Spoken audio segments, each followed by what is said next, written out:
And with that, it looks like it's 4:30. So we've got a packed agenda tonight, but we do have a few minutes listed here for announcements and things for tonight. So I'm going to kick it over to the hostess with the mostess, Ms. Rebecca Bush from Ottawa Area Intermediate School District.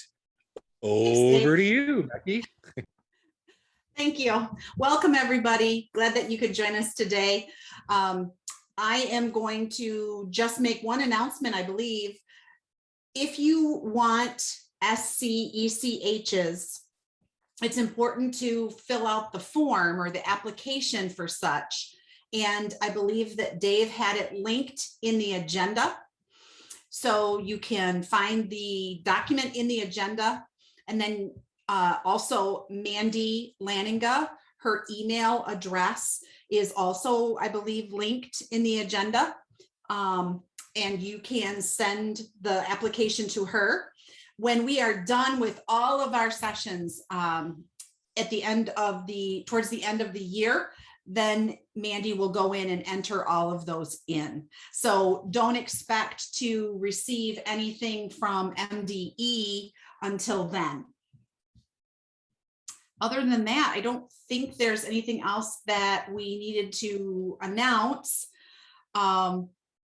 Unless Dave, you might, or Dr. Gershmel, you might make a plug for our sessions at NCSS. We're kind of excited about those. But other than that, I don't have anything else to announce. So I will turn it back over to you, Dave. All right, as people are coming in, if any of you are planning on attending the NCSS conference, which is virtual this year, there are several giant sessions there. You can search by any one of our names. I don't have the session info handy, but we've got some showcase stuff from 7th grade, one that's called Worlds Connected, Worlds Apart. That was a power session. I know that one off the top of my head because that's the one that I put in. But we have 3 other sessions, one for the world geohistogram and the US geohistogram. So if you wanted to learn more about that, we'll probably link those videos to you guys because we don't generally have time in these to do the world geohistogram justice. And that was a really cool targeted session. We've got one on K2 giants, which is coming together, which is exciting. So if you have family members or friends who are teaching at that lower elementary level, there's some K2 giant stuff coming down the pike. And then our other one is on climate change, which is actually a presentation that is also from the 7th grade. So we've got some targeted 7th grade stuff coming there. So if you're headed out, feel free to catch those sessions. If you're not, we put them on YouTube and we'd be more than happy to share them with you. So just let us know if that's something you're interested in. All right, we've got 15 people with us tonight, only 3 of whom are presenters. For those of you who do not know, Roy Silvis was with us last month from Genesee Intermediate School District, and he had a small crew of people with him. And those people are, unfortunately, we are super, super, super sad that those people, that they're with us, but Roy is no longer with us. Roy I mean, he's alive. I'm really butchering this. Okay. Roy is fine. And his people are attending on their own because Roy has taken a new position with international prep. And he's going to be I believe the assistant superintendent in charge of curriculum and instruction, which is right up his alley. That is, if you've known Roy as long as some of us have, this is a great move for him, and we're all excited for him, even though we're sad for ourselves. So, Roy, if you're watching this recap, we miss you already, and it hasn't even been a day yet because today was your last day at Genesee Intermediate School District. And then the final announcement I will make in regards to tonight is in regards to my appearance.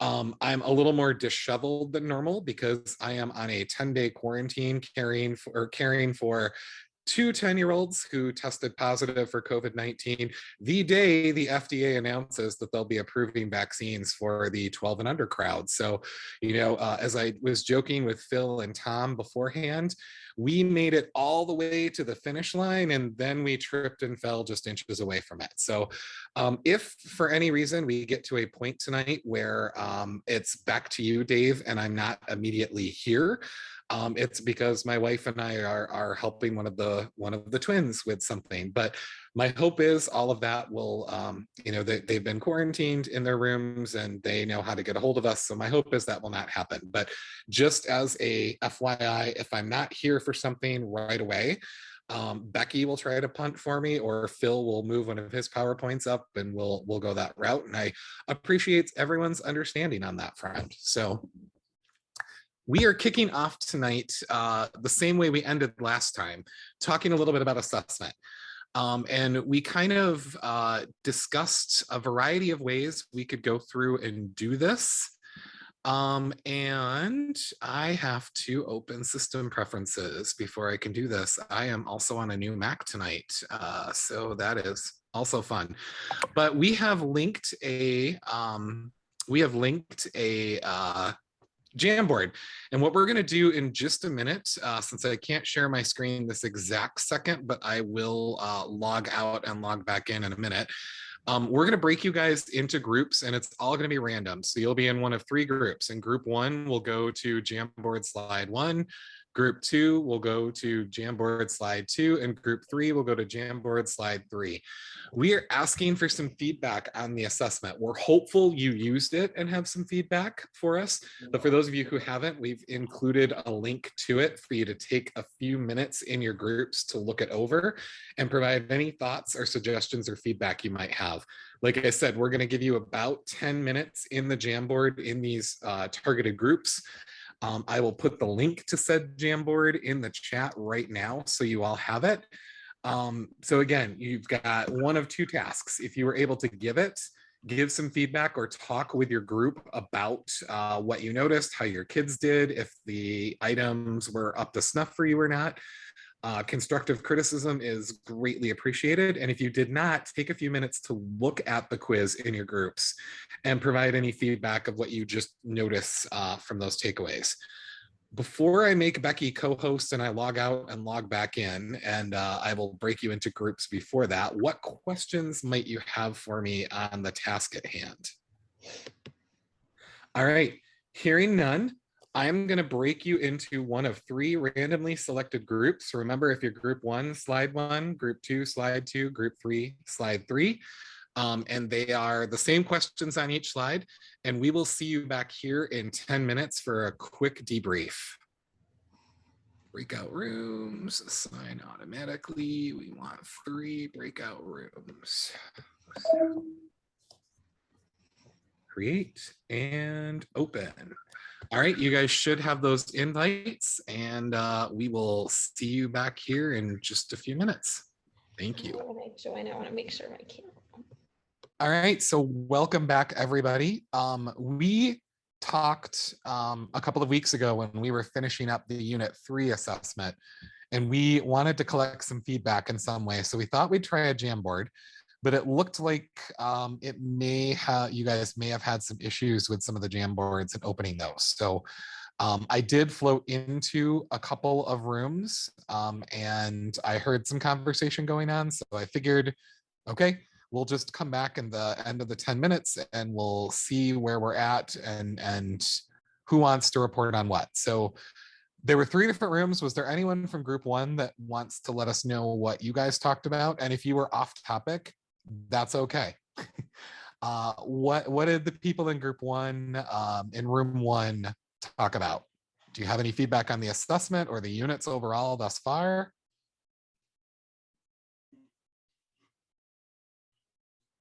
Okay, we weren't sure if we were supposed to type in the Jamboard, but most of us used similar questions. None of us used the full assessment because many are new to Giants. A couple feedback points we had, let me look back at, were maybe something concrete to do with the geohistogram, like have them plot certain events to show they know how to use the where and the how. And for the agricultural revolution question, to either let them show something visually or to add a few more prompts, like tell me who, what, where, when, why, how, like where did it happen, where did it start, when did it happen, how did it change ways of life, just because our 7th graders would write the minimal otherwise. Thank you for that. We did have some discussion on how to tease more out for the Unit 3 assessment. But that's good feedback for us to go back and take a look at the Unit 1 assessment and apply that same thing that we talked about for Unit 3 when Roy, Becky, and I met with the Unit 1 and 2 there. So thank you guys. I appreciate it. Group 2, anybody from Group 2 have any feedback for us on that assessment?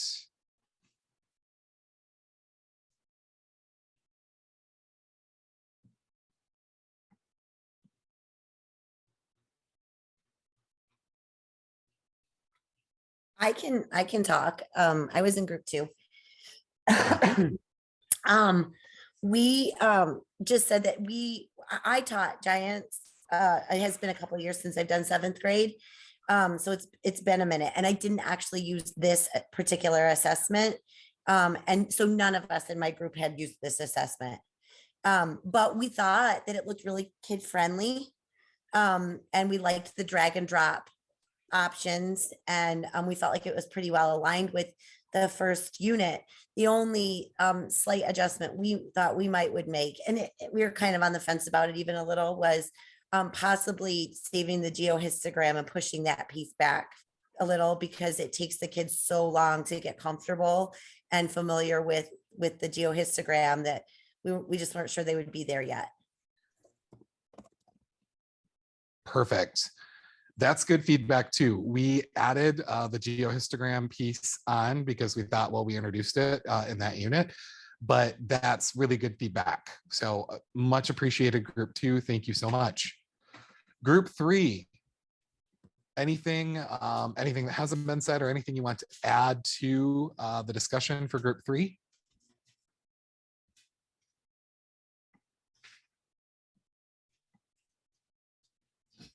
I think you were the group that had Dr. Gershmel in it, so I can only imagine. No. He was a listener. It was great. Go Phil. A lot of the same conversation. The geohistogram being on the assessment was kind of a shock to the kids because they hadn't played with it enough to be able to actually, so maybe putting some context around it or something. But also people mentioned that the kids really liked the style of the assessment, the click and the drag and the things like that. Kind of, it meets the kids where they are right now. So that was a positive. And I probably missed something. So anybody else from Group 3 can jump in.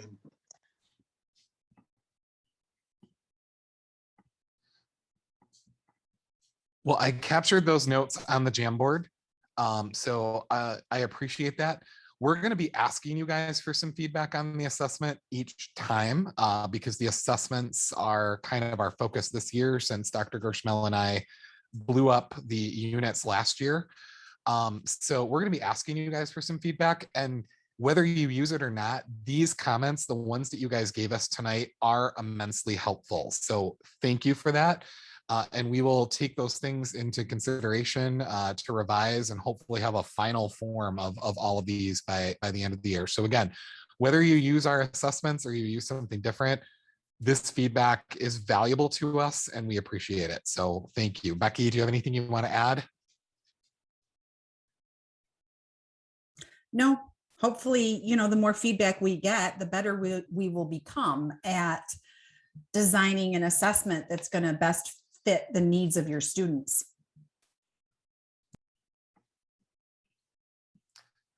All right, so with that, we are going to move into our Unit 3 overview.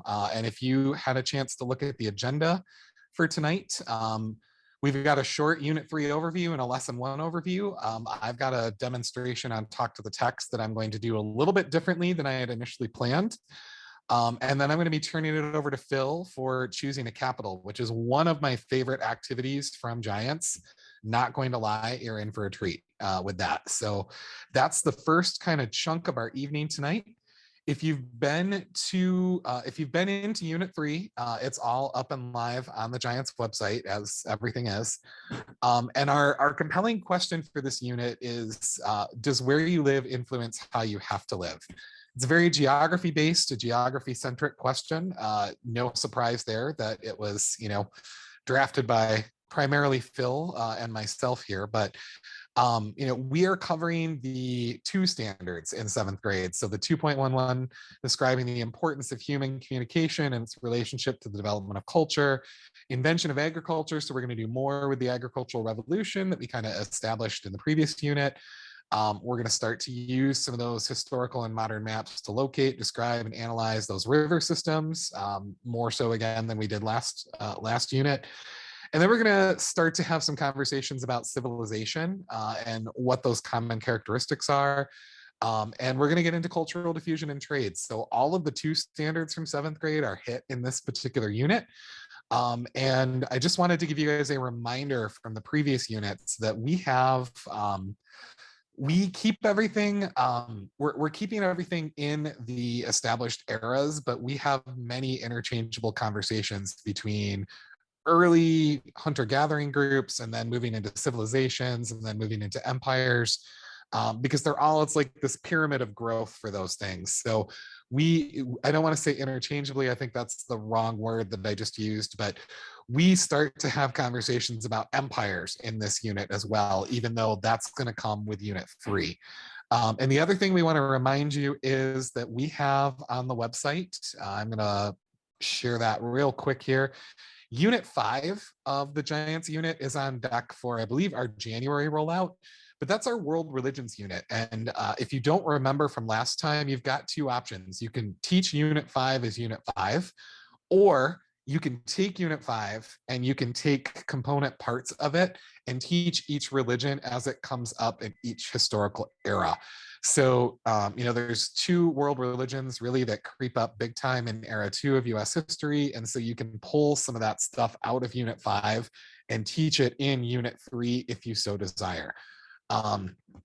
We will have our own separate rollout for world religions. We just recognize that some history teachers like to do it that way. So when we get into lesson 1, which is on my screen now, the supporting question for the first lesson is, what are the characteristics of a civilization? And we've got a brief overview PowerPoint that I'm not going to walk you through. Just remember, Dave's stuff is Spartan, so it's not pretty. Feel free to fill it in further and create your own graphics and things like that to go along with it. But it really introduces the heart and soul of this particular unit for your kids. So it's designed for you to deliver beginning on the first day of Unit 3 to kind of walk them through what it is that they're going to study. We also have the compelling and supporting question posters, which you can take their PDF format, you can take and you can print them off and put them on your board. I highly recommend these in place of the I can statements that tend to dot a lot of our classroom chalkboards, primarily because I see a lot of I can tell you who invented the cotton gin. And that right there sort of takes the fun out of the learning in my mind. And I think that using the compelling question and the supporting questions is a lot better way to frame your unit of instruction. So we provide you with these posters each unit that you can have up on your board and swap out, and they're all linked to the content expectations. So you can see we've got the coding down here. So if you use these and your principal comes through and they've got their checklist and they're like, well, it was a fine question, but you didn't have your standards listed. We do, in fact, have your standards listed. We just don't write them all the way out because that would take up more space than we have on these. But the idea that your compelling question lives up there for the whole unit, and then you swap out the supporting questions based off of what lesson you're working out of and have that underneath. So those are there for you as well. And this is one of the units that has a Unit 3 student journal, which kids can make a copy of and fill in as they go based off of some of the activities. A lot of the 7th grade ones are a little bit shorter than some of the ones for the other grades because we've got a large variety of stuff going on with each unit. But all of that stuff is there. And then as far as I'm going to model this reading activity in just a minute, we've got a jigsaw in lesson 1, which again is our attempt at giving you a way to sort of move through those ancient river civilizations with some form of project attached to it. So we've got the ancient civilizations jigsaw in here. We've got a conditions and connections activity, which these pop up in every single grade level. And I think Phil's going to allude briefly to this partially tonight. And then Phil's choosing a capital piece, which Phil will be doing that in a few minutes as well. And it's some really fun stuff that gets some really good conversations going with kids. So that's kind of a flyby overview of lesson 1. And I'm going to take you now into an activity that I wish this were something I came up with. It is not. Some of you may be reading apprenticeship trained. This is where I stole it from. And it's called a talk to the text. If you're familiar with this, great, sit back. It'll just be a brief, 15, 20-minute review for you. If you are unfamiliar with this, hopefully this will equip you with the skills you need to take it out. It's a really great reading strategy. I've seen it in play in classrooms. It can be transformative, especially the more you use it with your kids. I was reading apprenticeship trained. There is a overview document here, which is basically the page out of the book, photocopied and attached here, that gives you the full procedure, but I'm going to actually walk you through one tonight. So you can see I've got this link to this time map civilization, and this will take you out to the reading, and you can choose how much of it you want to give to students. I've given you the first portion of it here, this time maps reading, and I took this down to about 4 pages. And these 4 pages, I guess it's 3 pages plus a couple of sentences on here, designed to be done over the course of a whole class period and used for modeling this strategy with kids and how you'll do it. And I am going to sort of show you what this looks like using this Google Doc tonight, and then I'll clear all my comments so that you can take this and use this too. But if you're looking for a sample of what a filled out talk to the text could look like, this is from 8th grade. And this is one chunk, and this is me filling it out at that Giants meeting that night, 2 years ago or 4 years ago. I guess in pandemic time, it might be like 10 years ago. But this is what a talk to the text document looks like after kids have talked to the text. So if you're looking for, gosh, what did that look like again? It looks like this. I was going to do this broadcasting my iPad onto the screen and do it digitally because I don't have a document camera at home. And I could not get that to connect. So I'm just going to do it using the comment feature in Google Docs, which works in a pinch as well. So essentially, with a talk to the text, you are making your thinking visible to students, and you're teaching them to be more cognizant of their thinking while they're reading something. Everyone in this room has read something at some point in their life where you get to the end of the paragraph and you realize, oh man, I totally zoned out here. And you go back and you reread that paragraph, and sometimes you zone out again. And you start to wonder, okay, what's going on with this paragraph? Why can I not concentrate on it? And you start to realize, oh, maybe there's a bunch of big words in here that I don't know. Maybe this is completely new information that doesn't connect to anything in my schema, anything in my, that filing cabinet we keep in our brain. Maybe, maybe this is just information that's a little bit above my head. And one of the most powerful experiences I've had in PD was going through my first talk to the text, where they picked an article that purposely they knew every social studies teacher in that room would not be able to read and understand. And it really put me and all the other participants who went through it in the place of a struggling reader in the classroom, and so many light bulbs went on. So it's essentially about keeping track of your thinking while you're reading something.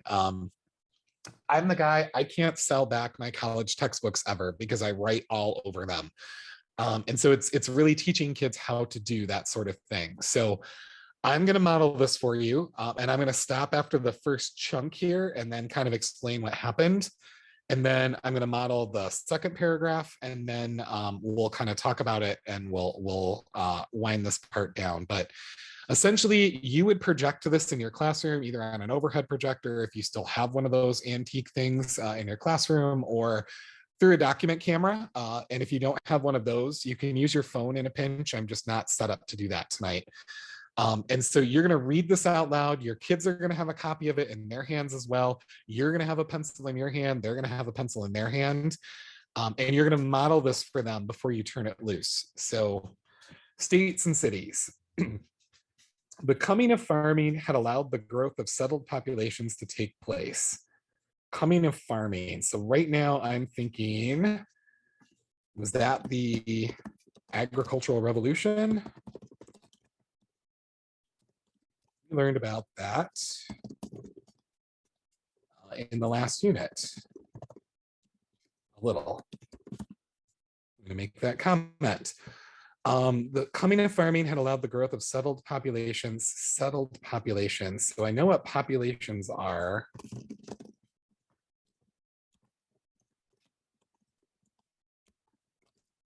Wonder what the settled part means. So the coming of farms had allowed the growth of settled populations to take place, but it did not make the coming of civilization inevitable. So again, I'm thinking like a 7th grader here. I wonder what this means. With the rise of civilization, small-scale village-based societies became large-scale ones with cities, advanced technologies, and the capability to mobilize the labor of thousands of workers to achieve specific ends. I think what this is saying, that as people settled, it made things possible that may not have been as easy to do when they were on the road, when they were moving around. How did this development after farming, probably the most significant development in world history, come about? The key to the emergence of civilization is the rise of 2 social institutions. Gosh, I'm not sure what they mean by social institutions. The state and the city. I wonder if these are the social institutions. Both are dependent upon one another. Cities cannot exist without states and states without cities. In the broadest definition of that term, cities, that is including settlements, the size of what today would be considered very small towns. States and cities must therefore have emerged in tandem. Okay, I think after this,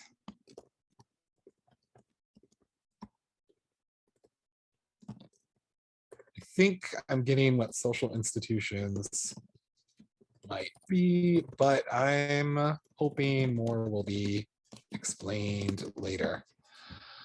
All right, so this isn't as pretty as this. Where to go? The talk to the text example that I had shared before.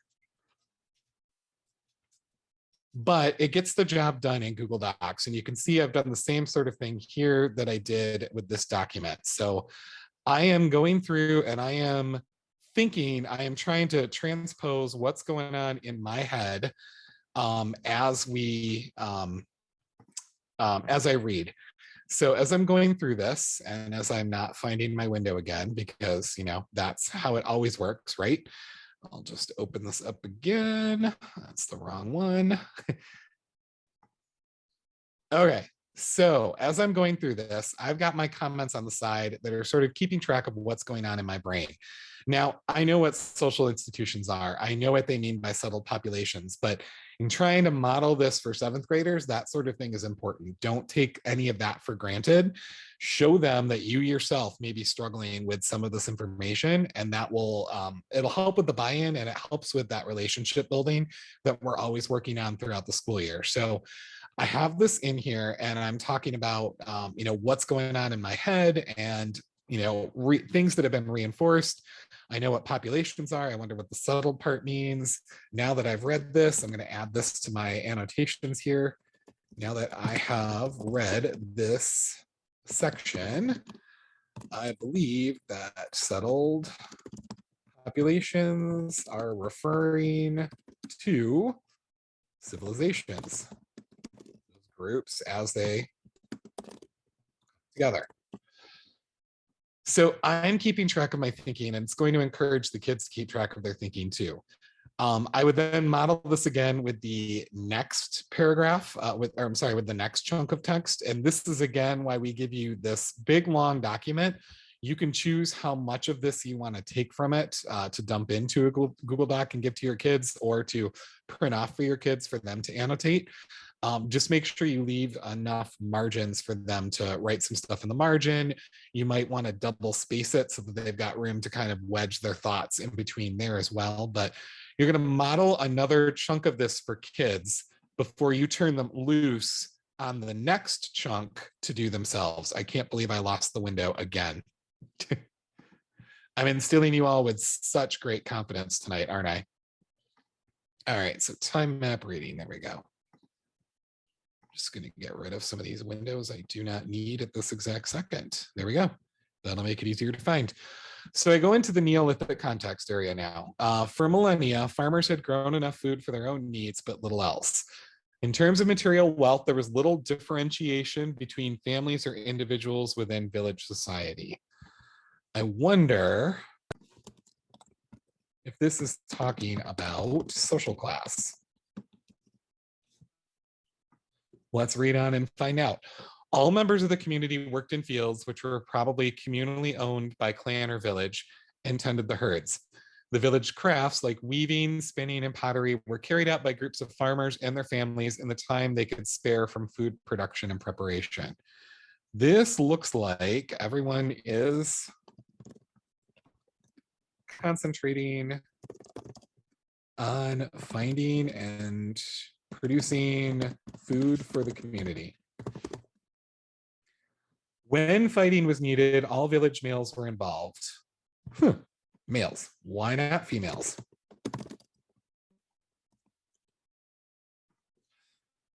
And all participated in the village ceremonial and religious life. The early farmers lived in small, self-contained communities of perhaps 300 people, usually less. I live in a small town, and that's about our size right now. So that really helps me envision what this looks like. Now, some of you don't live in small towns, and that's okay too, but I do, I certainly do. So each village was an independent community. Local cult centers commanded the reverence of people from all the villages in an area, and their priests will have been called upon to hear disputes or make decisions affecting more than one village. Sounds like their priests have a lot of say in how things are governed. They had no power to control or coerce the people to submit to their decisions. However, apart from religious sanction, those would have been very powerful. These were far from being centers of states. There was no political authority exerting consistent control over an area on a day-to-day basis. No army, no bureaucracy, no taxes. I know what an army and what taxes are. Not sure about bureaucracy. But let's be honest, everyone on this call is well aware of bureaucracy. The villagers were not subject to the king, nor were they. So you see, as I go through this, you end up, it's called talking to the text because you're making your thinking visible to the kids. You're going through this document, you're recording your thoughts, you're encouraging kids to record their own thoughts. And then after you've done 2 sections like this, turn them loose to do their own and start asking kids, okay, so what did you notice? What were your wonderings? What were things that you struggled with? What were things that reinforced things that you already knew? What was new information? What was old information? Start asking these questions and having them record their thinking. Talk to the text is a fantastic strategy to use when you're breaking out primary source documents, even secondary sources like this, when you're using reading to impart the wisdom so you can get to the fun stuff. This is a strategy that you can use over and over that kids will start to build that muscle in their brain with. And they will start to get really good at annotating the text, which helps with comprehension in most cases. And this is a reading strategy that can carry them through life. We introduce it as early as 5th grade in the Giants curriculum. So if you're using it, if your district is using Giants in the 5th grade and 6th grade and 7th grade and the 8th grade, this is a muscle that should be developed throughout because we've used it in almost every grade level from 5th grade on. I'm not entirely certain about 6th grade, but I'm confident there's similar things to it. So this may not even be a we're starting from scratch moment. Some of your schools were raised, trained, and have kept that in your culture. So this may be something that you're already accustomed to and already ready to do. But this strategy is simply, read a chunk of it out loud and record your thoughts, then turn the kids loose, and then have a conversation about what they noticed. That's the part I didn't model here because I know Phil has a lot of stuff to get through. I didn't turn you guys loose to annotate the next section or anything like that. But do that part. That's a very integral part of this whole process, to give kids the opportunity to talk about what it was that they took from the text, parts of it that they struggled with. There's some paragraphs in here that are kind of meaty. There are some that are a lot easier for them to understand, and there are some that they're going to struggle with. So give them the opportunity to struggle with it, and then give them the opportunity to talk about why they struggled with it, and let their classmates share their insights, that you can build this full understanding of what it is that you've read. So that's Talk to a Text in a nutshell. We're going to be bringing it up multiple times throughout the year. And I have some strategies to extend this that'll be coming up in units 4 and units 5. But the Talk to the Text strategy, as you just saw, can work digitally if you've got your digital kids. There's something to be said, though, for that pen and paper with this. There's plenty of research that suggests that handwritten part is beneficial for most of your kids. I just could not model that for you tonight because of technology and COVID. So apologies for that. But what questions might you have for me about Talk to the Text?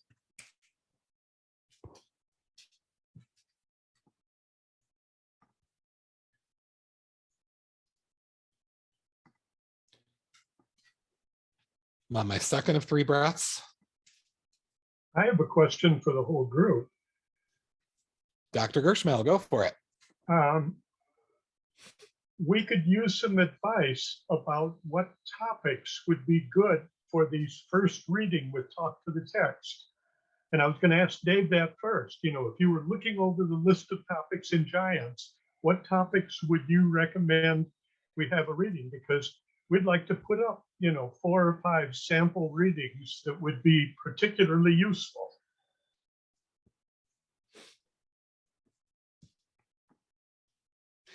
I can tell you we did include some excerpts from Hammurabi's Code and the Book of the Dead in lesson 2, which would be a great place to revisit this strategy, a couple of weeks after, introducing it with this one. So there are some primary source documents already here in this unit for you, but if you think of others, feel free to drop them in the chat or email one or both of us, and we'll work on including those in there.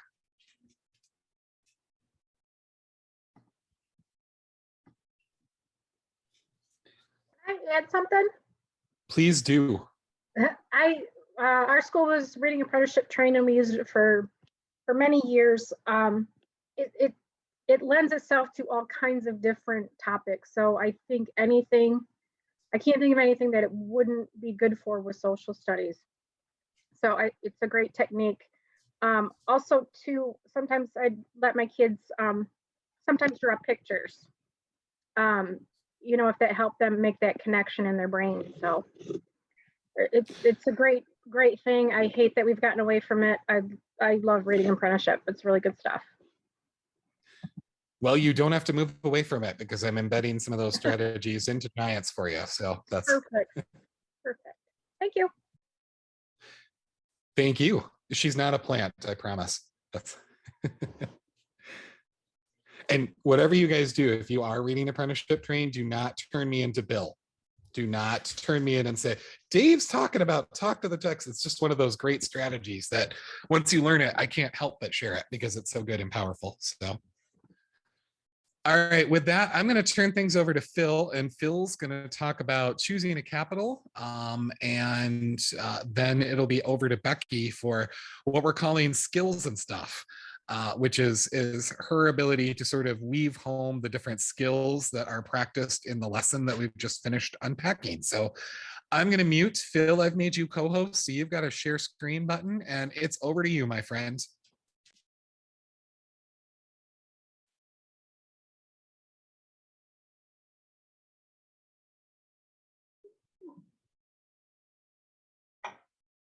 Am I on screen? You absolutely are. We see your PowerPoint. Okay.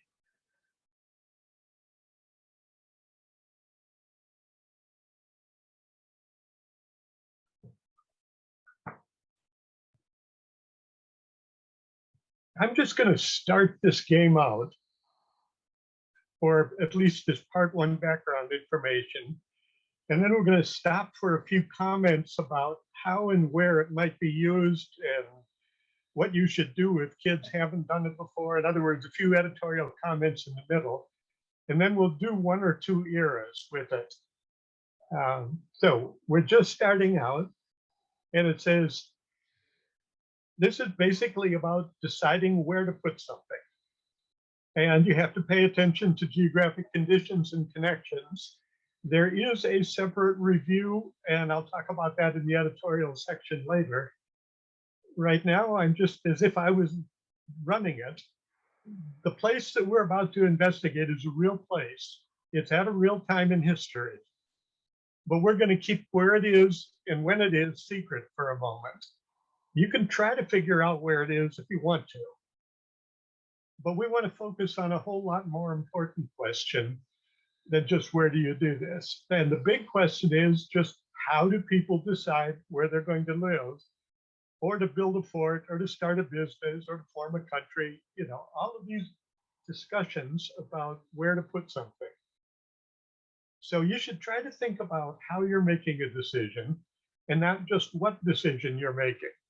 And in fact, if you're doing this after they've done a talk to the text, you could have them journaling while they're doing this right now and say, you know, let's put down 2 columns here. What am I thinking and why am I thinking this way? How am I making this decision? So here's the decision you have to make. We've got 12 places on this map, and you have to decide where you want to live. The places have got the letters A through L. And which one do you choose? Oh, by the way, this is a really long time ago. So all you have are a few hand tools, some candles for light. You've got a wagon. You've got an animal that'll pull that wagon there. You do not have a cell phone. There's a dozen places where you might want to live. Which one would you choose? Let's talk about it and let's vote on it. Like I say, you can start it out just that cold if you want to and have people talk about it. And you want to listen, because one of the purposes of this activity is for you to find out how kids are thinking about this location decision. Some kids have done a lot of this, you know, that they've thought a lot about where to put something. And other kids have managed to go through life without really raising that question very often at all. They just sort of assume things are where they are. So we have to admit that asking you to vote after looking at a really simple-minded map like that, it kind of exposes a basic problem with democracy, voting in general.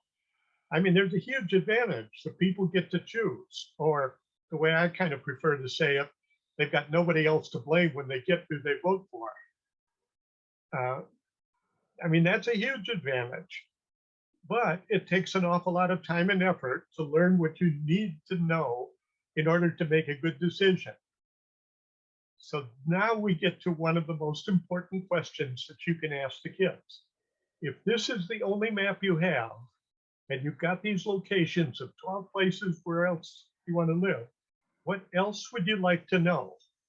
And get kids to write down the questions they want, not because you necessarily want to answer those questions in that order or anything like that, but it gives you a window into their mind about what kinds of things they're thinking about. And it's awfully important for deciding how you're going to approach a question like, you know, where do we build a pyramid? Where do we choose to defend our village against an enemy? Where are we going to build a fort? You know, all of these other questions that get raised as we go on. So have them write down at least 3 things you'd like to know about this area and why you think they're important.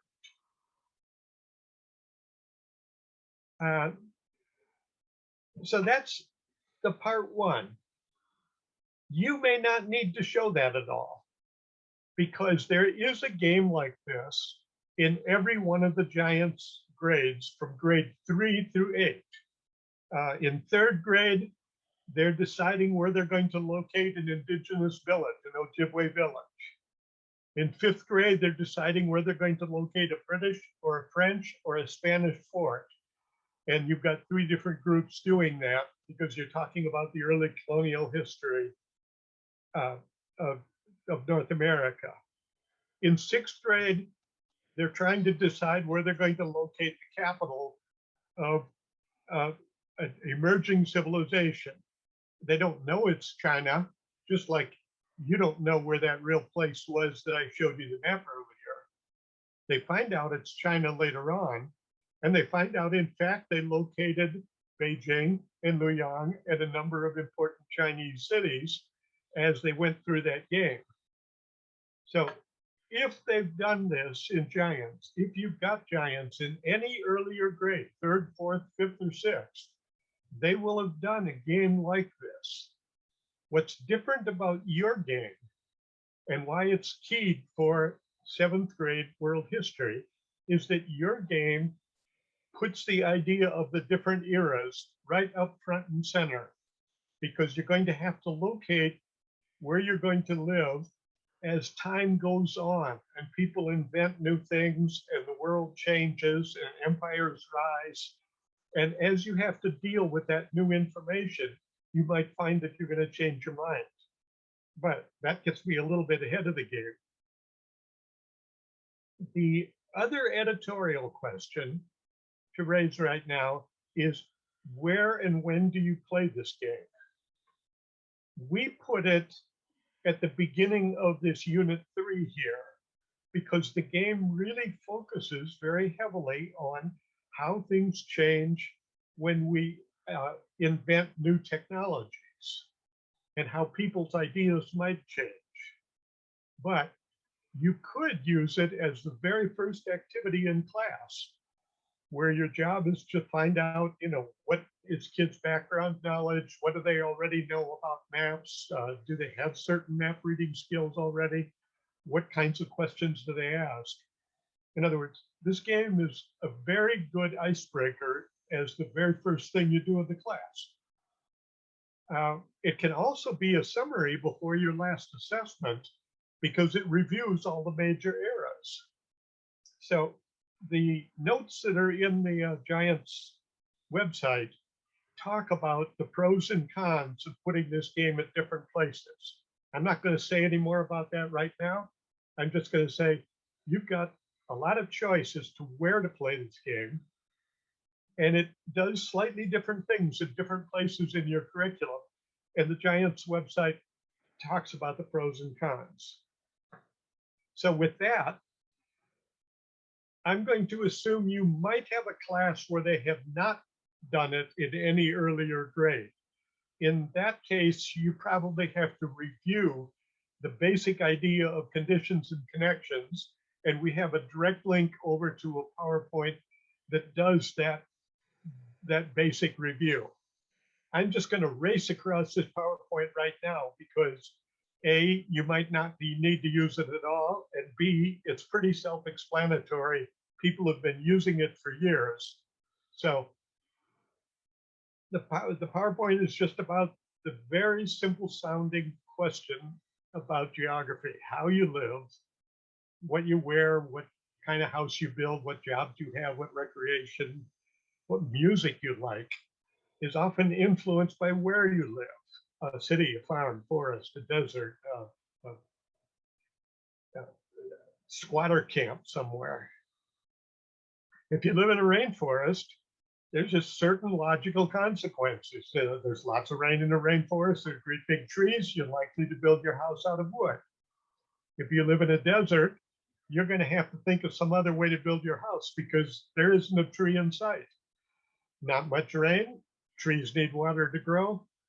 What are you going to use for building? So how you live sort of depends on where you live. If you've got a nice climate and you're very close to the ocean, you can travel and move things by all kinds of different modes of transportation.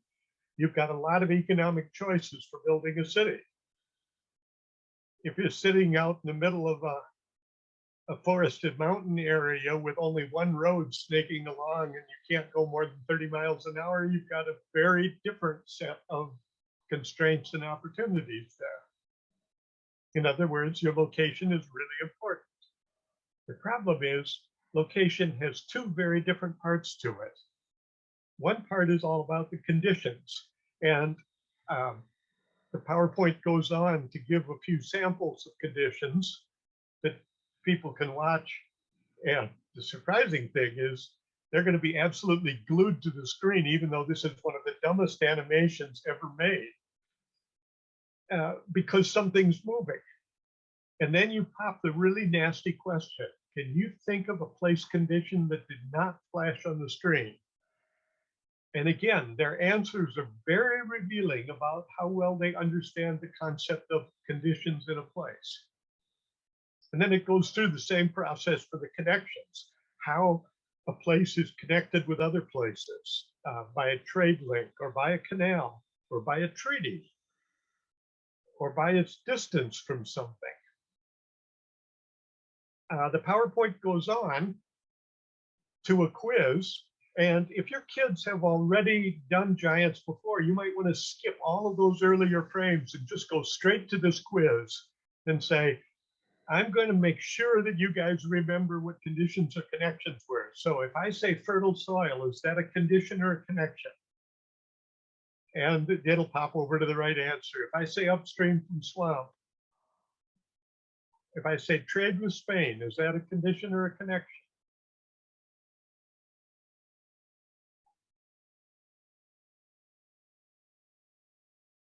And then it's kind of nasty here, because a river can actually be both. That is, a river is a condition if you use it for drinking water. And if you use it to float your cargo downstream to somebody who wants to buy your product, then it's a connection. So the distinction is fairly clear, but not perfectly clear. And one of the problems is we can name some cities. New Orleans is a great city for connections. It's got horrible conditions. Omaha, Nebraska's got pretty good conditions and awful connections and so on like that. In other words, if you really want to put a fort in a good place, you've got to consider both aspects of location. And one of the reasons Detroit wound up being such an important city is that it did have both. And it's not just about where to live. It's about building a fort, starting a business, going on vacation, giving a concert, digging for, in all of these things. So, like I say, you may or may not need to show that review. And then you can actually start the game. And the game is about the location of ancient capitals. As we said, it's in a particular place in the world here. We're going to go through the various eras. And as you go through these eras, you have to pay attention to the conditions and the connections that would influence you. So how do you decide where you're going to live? We're back to the map again. Here are a dozen places. Which one did you choose? Now, I've played this game with, I don't know, somewhere in excess of about 600 people in maybe 45 groups over the years. And it's amazing. I can give them this map and 95% of them are going to pick the same 4 places. There is a worksheet where they can actually write down the place that they choose at time period 0, prehistory. It might also be useful to tell them about the size if they haven't been smart enough to ask about that. They don't know whether this is, you know, the size of Ottawa County or whether this is the size of North America. So we put a little Michigan up there to say the area that we're talking about is roughly about 15 times as big as Michigan. In other words, you're not going to walk across it in a couple days. So most of the area is a whole lot warmer than the United States. You could think maybe we're in Brazil or Africa, China, India, someplace where people could grow 2 or 3 crops in 1 year. And there's no snow. Is that good or bad? Get people, especially from the west side of Michigan, to argue about whether there might actually be something good about snow. And so here's the places. The map doesn't have a whole lot of information, but it's better than nothing. Choose up to 3 places and write the main reason. Here are some examples from students in these other classes. Just about a third of the people would want 1 to 2, 3 places that are on the coast. They're saying, oh yeah, we want to have a place that's close to the coast because that gives me some choices. I can either farm or fish.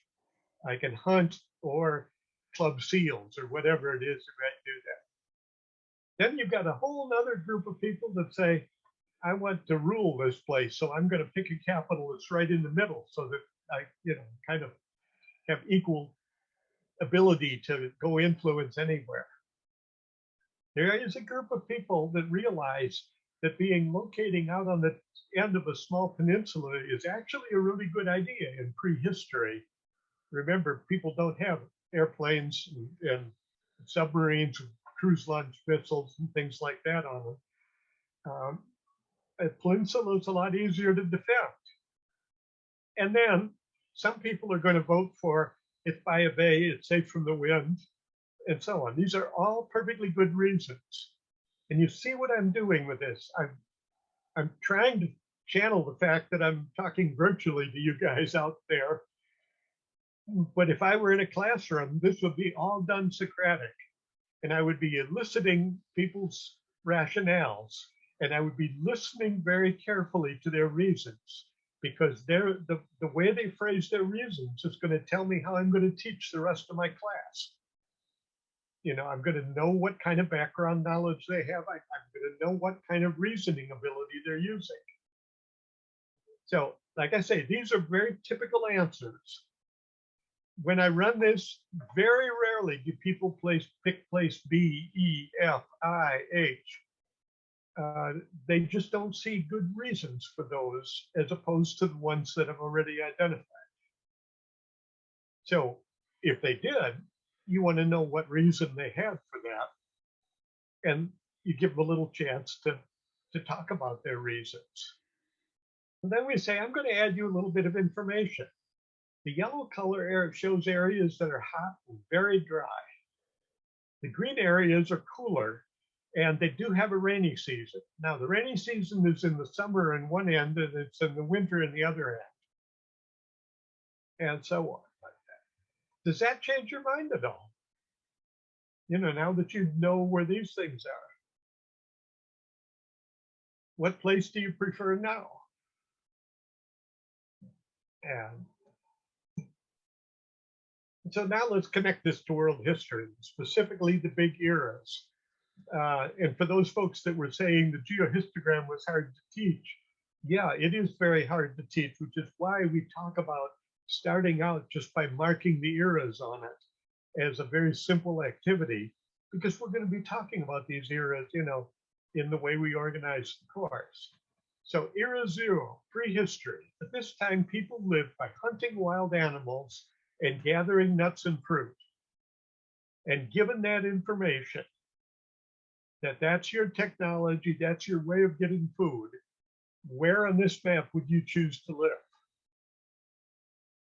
And the majority of them are going to pick places A, B, or K because those are the places that they've got enough rain to actually grow something that they could hunt or gather. And they're saying the rest of it looks like it's a desert. We probably don't want to do there. Not in prehistory. Now, later on, we might, have other reasons. We might want to mine something, but this is long before people were digging things out of the ground.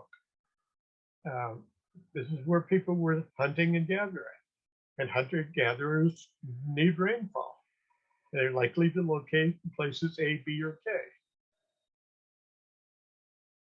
And the PowerPoint puts all these questions up so that you don't have to actually remember them like I was trying to there. So what if we had a different kind of map? one of the GLICs talks about different representations.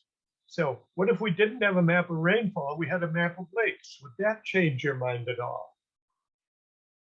And if so, why? What places would you choose? Where would hunters and gatherers choose to live under these circumstances? Or what if the map also showed hills and mountains? So this will be a clickable map, but the PowerPoint just kind of steps up through different kinds of information. And you want to know where a group of hunters or gatherers. At this point, I would stop in a typical class and I would say, can you remember where it rained before? And could you add a green color to this map to show the rainy areas? And then you use all of that available information. And when you use all that available information, where would you locate as a hunter or gatherer? And basically kids wind up saying place A. A lot of them are going to move over to place B saying, this has got an advantage because it's a lake, it might be freshwater instead of saltwater down here. Although this has both a lake here. That these might be pretty good places for hunter-gatherer, and cave might still be good, but we've got a question about whether we have access to a reliable supply of drinking water here. And these lakes over here, there might be some kids saying, we'd like to locate at those lakes. And then you want to ask them a question, but what are lakes like in a desert area? I mean, when you think of the Great Salt Lake in Utah, why was it given that name? And what you're doing is you're slowly trying to get them to think about a little bit broader definition of environment other than just, hills and rainfall. And they could put an X in the places where they finally decide they're going to locate. And then we move into the next era. People have learned how to plant seeds. The dark green areas show where we have discovered that the soil is particularly fertile. You are a farmer. Where do you choose to live? And at this point, practically every student in that group is going to abandon places A, B, and K, the ones that they wanted to live in when they were hunters and gatherers. And they're likely to vote for a place like I or F or C as being a good location when we became a farmer. And this is a really important point. People did not develop from hunting, gathering, to farming, to trade, to manufacturing. They did not develop through these eras in the same places. That they basically had to move to a different place when they developed the new technology. And one consequence of that is we still have hunters and gatherers in the world today. And they're still in exactly the same places they were in way back when they were only hunters and gatherers.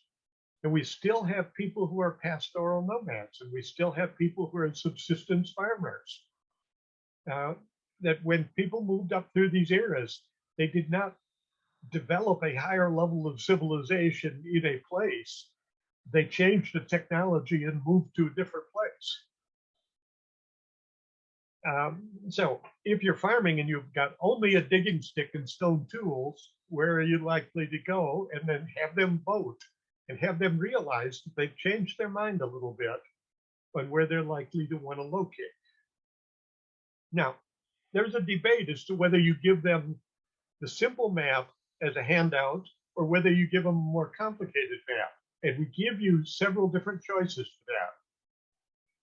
If I was doing it early in the class, I would give them the simple map and I would have them add the information because it'll give me a way to diagnose how good their map reading skills are. But if I was doing this as a review later on, I'd probably give them the complicated map right away. In other words, there are lots of flexibility with how you use this game. So did you move to a new place? The answer is probably yes. You could have them write a paragraph or make a presentation to explain why or why not. In other words, there's all kinds of places where you can add ELA activities, writing activities, or critical reading activities. Farmers can grow a whole lot more food, allows populations to grow. And then in part 3, you're going to become a trader. Now, I could stop here and say, we're going to come up and start this game up again 3 weeks from now after we're done talking about it.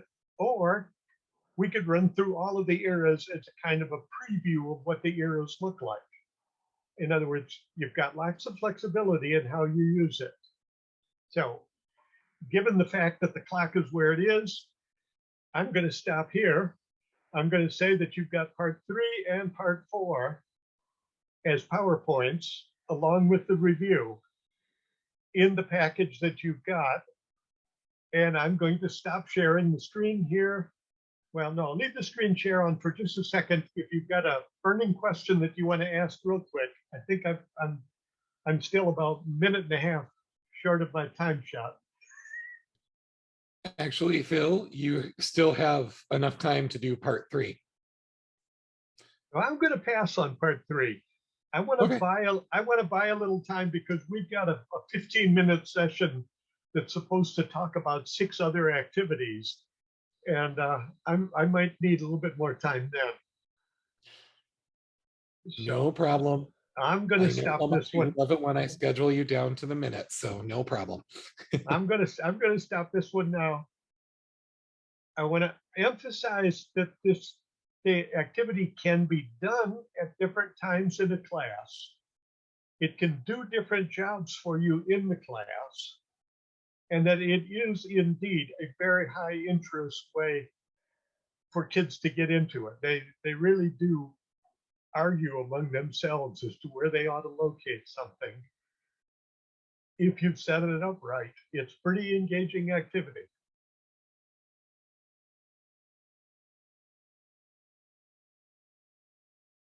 So I haven't seen or heard.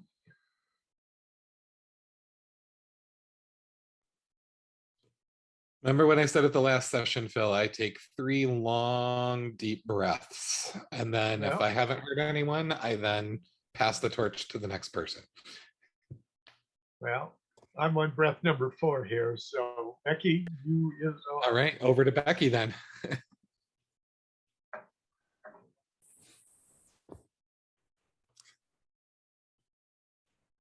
Sorry, guys. I couldn't get my screen to come back into view. So I wanted to just take a couple of minutes to talk about really extending the content expectations that were identified in lesson 1, because I think there are some opportunities there to really maybe enhance some of the skills that we want students to regularly be practicing. And for this next section, I'm going to be referring to the C3 framework. So Dave, did you make me a co-host? Do I have screen sharing capability? You absolutely do. Okay, thank you. Alrighty, so most of you are probably familiar with the C3 framework. I started, whenever I take a look at what Phil and Dave have put together as far as the lessons, one of the first things that I then do is start to take a look at all of the lesson in its entirety, as well as each of the steps within the lesson sequence. And I try to ask myself the question, what types of skills should we be practicing with our students? And when I talk about skills, you know, we have universal skills, right, that we practice with our kids on a day-to-day basis in many of the classes that they attend, right?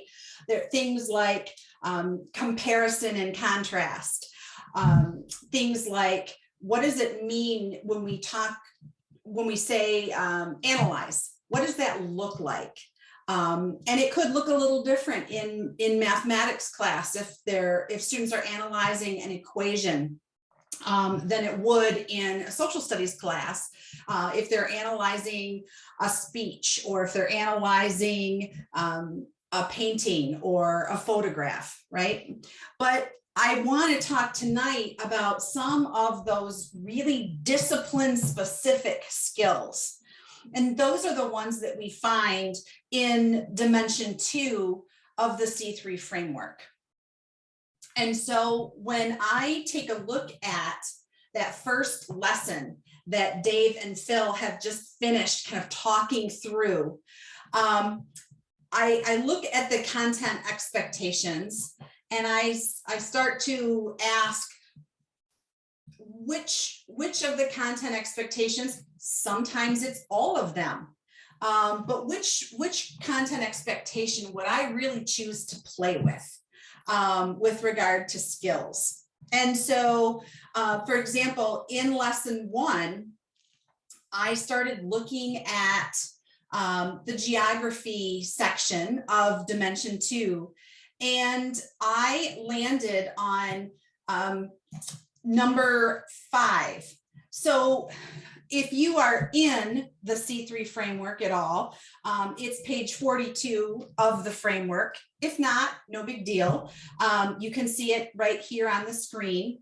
And I started to think about the analysis of that combination of both cultural and environmental characteristics, and the places with regard to early civilizations where there are some similarities, like in the a lot of the environmental characteristics, and some of the differences. So when it comes right down to it, a lot of the culture that we glean from these early civilizations, it doesn't look the same. And so why is that, right? And so I think it would be important and worthwhile to have students really taking a look at those common environmental characteristics. They're going to do that through looking at the maps that are part of this lesson. They're also going to be reading about those conditions in my section of My Open Book, for example, or another textbook. And to be able to not only find the similarities of those environmental conditions, but then to also examine what comes out of that, what comes out of those civilizations. And so that is a really important piece that we want students to be able to analyze. And so the cultural part, and we'll talk about that a little bit more when we talk about lesson 3. But the cultural piece really becomes important because in lesson 3, we start to talk about cultural diffusion. And that's a pretty important concept that kind of runs through this entire unit, but also through all of the units within 7th grade. And so again, just something to be thinking about as Phil and Dave are taking you through each of these lessons. There's always going to be a point where if you go into the framework, particularly in Dimension 2, you can pull a skill set that is going to lend itself seamlessly to the steps that they have designed within the lesson.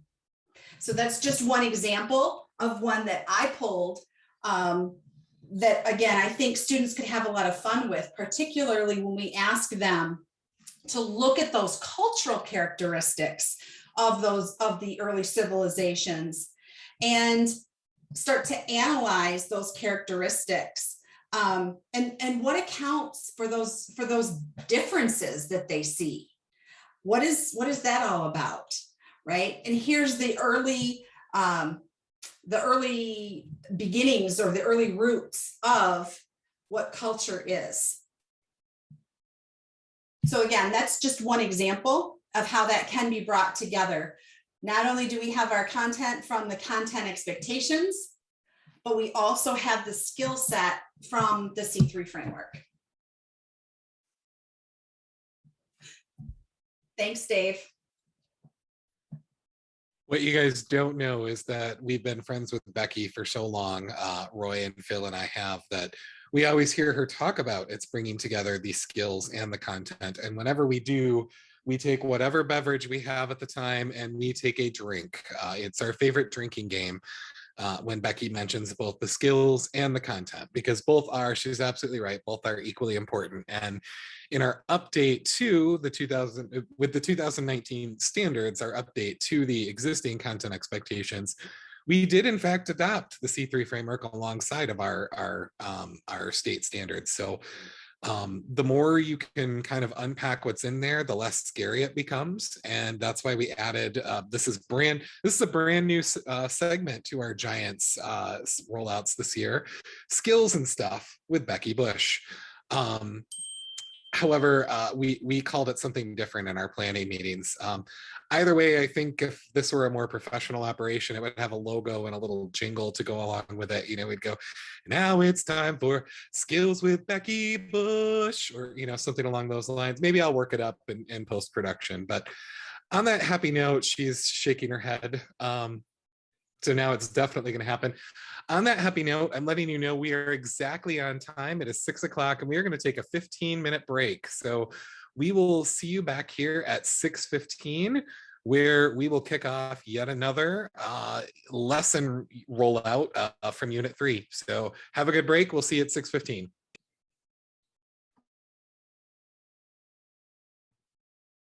Becky, I get the impression you don't like my theme song.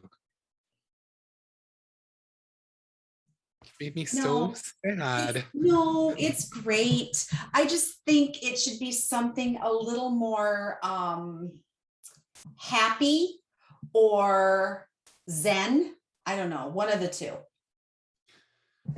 I am talking to you on a 2021 tricked out MacBook Pro that arrived in the mail today. I will get you pretty and all of those things that you just requested, because this thing is a beast. So stay tuned, Becky Bush. Have a nice break. I'm so glad that you're thrilled with it. That's awesome, because I know you've been looking forward to it for a while. So it was time to upgrade. Yeah. Dave, I just got mine too, actually. It's beautiful. Your M1, did you get the Pro or the Max? M1 Pro. Yeah, with I think I sprung for the 500 something space wise, because my last one was so small. I'm very excited. Good stuff. I've got a 1 terabyte hard drive and 32 gigs of RAM on this. Oh, wow. Yeah, yours is really souped up. Nice job. I gotta make these videos look good in post-production. You know? That's right.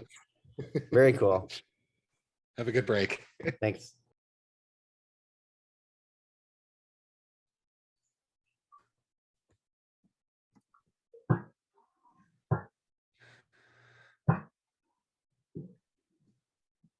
All right, everyone, it is 6:15. I'm gonna welcome you all back and I'm gonna share my screen because I can, darn it. I'm gonna share my screen just to kind of go over again the agenda, where we're at. We are here. This is a brief look at lesson 2. Although our times going forward are relative, because Phil occupies the bulk of the remaining time. And so, you know, just because we have a 15-minute thing here where I go over lesson 2, if he needs more time for Math of an Empire or World Pyramids, he's got it, because he's basically got, out of the 45 minutes between now and 7 o'clock, he essentially has about 38 of them for all of the above. So I'm going to really quickly give you the brief overview of lesson 2. Lesson 2, our supporting question is how it's gripping, folks. It is absolutely just, you know, the stuff of legend. How does the food surplus on an irrigated floodplain allow people to specialize in other things? In this particular one, we're hitting 211, 213, and 214. We've got a How Can Cities Start teacher note page, which I don't believe is one of the ones Phil is going to do here, but it's connected to one of the ones he's going to do here. We've got, again, I mentioned before, Hammurabi's Code and some sources from Book of the Dead here. This would be a great opportunity to practice the talk to the text strategy again with kids. We've got some very specific geohistogram activities. And then the parts that Phil's going to go over now, we've got some stuff on population pyramids, and we've got some stuff on math of an empire listed at least. So with that, that's the quick flyby look at Unit 3, Lesson 2 here. And with that, I'm going to turn it over to Phil to go a little more in depth with some of those component parts. So I'm going to stop sharing, Phil. I am going to stop sharing. I'm going to let you share your screen. I will confirm that, yep, we can see your screen and you are good to go.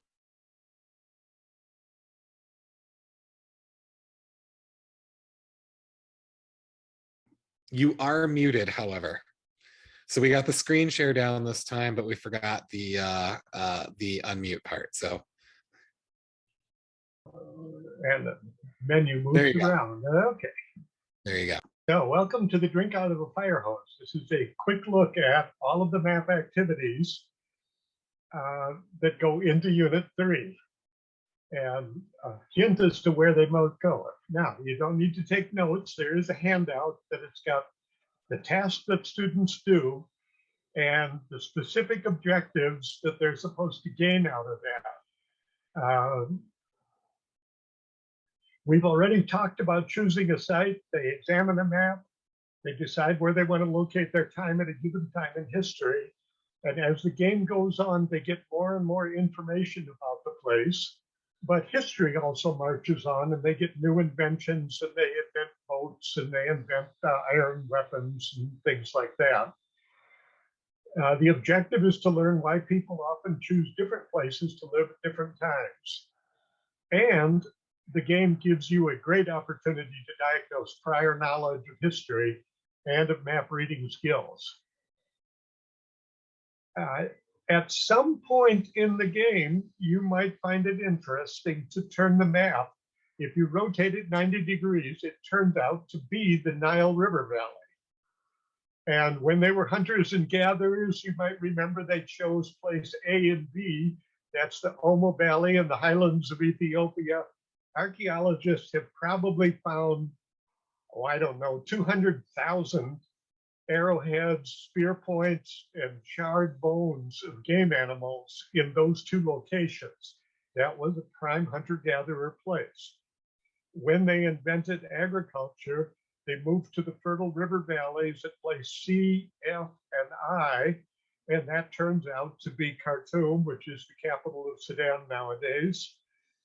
It turns out to be the Valley of the Kings, which is the capital of Upper Egypt, and of Memphis and Giza, the capital of Lower Egypt. And then as time marches on, then they become traders. Place J and L become important.